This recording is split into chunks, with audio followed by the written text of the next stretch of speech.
Alrighty, so recently on the latest channel of Orange Films, in our last video we gave this Monstera its home and we gave it its new pot.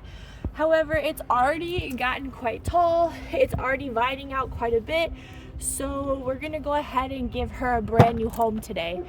So we've moving up from this 11-inch pot to this big 16-inch one, so it'll have a lot more depth in the pot for a lot more drainage and everything.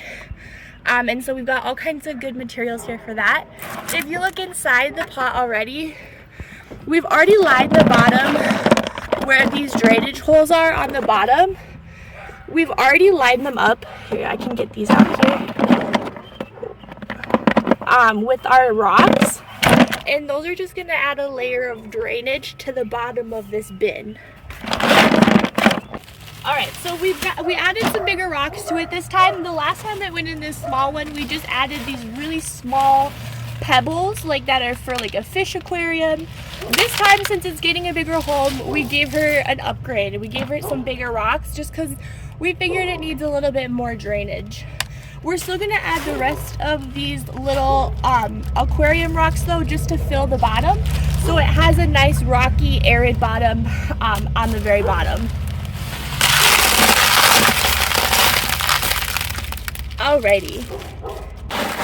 So after we have our rocky layer here, since it needs a lot of drainage, sticks like this are probably going to be too big. I'll try and avoid those.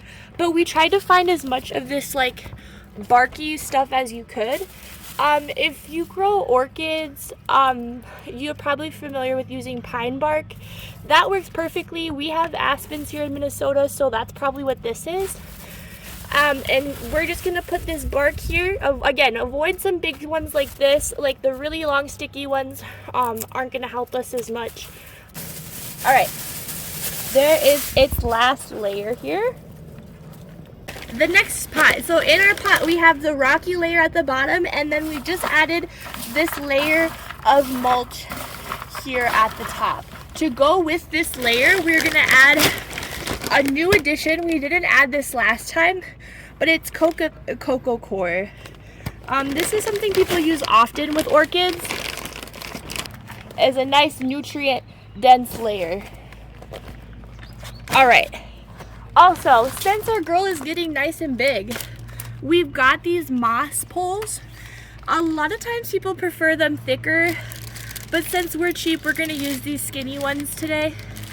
We're gonna first combine a little bit of the old soil that she had in here, this top layer, just so she feels familiar with her new home.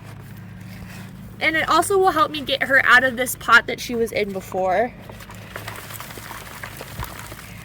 Here, take a look at this root base that she's got now. Tons of roots now. When we repotted her, she was just a small little shoot, and now she's got this complex set of roots here inside. After fishing her out of her pot, this is what she's looking like. Look at all of these gorgeous, gorgeous roots here at the bottom. You can really see just like how much she's grown, and that's all a year of growth. Ben can show you pictures from when we first potted her, but all of that is within a year's worth of growth. So she's been a very, very happy girl in this pot, and she's gonna get a brand new home today. So I'm noticing here that on this Monstera, she obviously has this gorgeous root ball, but on the side she kind of curves here, and she has this really kind of fun little bend. I think this is the best point that we have to encourage growth. So I'm gonna try and stick this probably as close to these like middle poles as possible when I set this girl in here. So we'll put some of this back in there.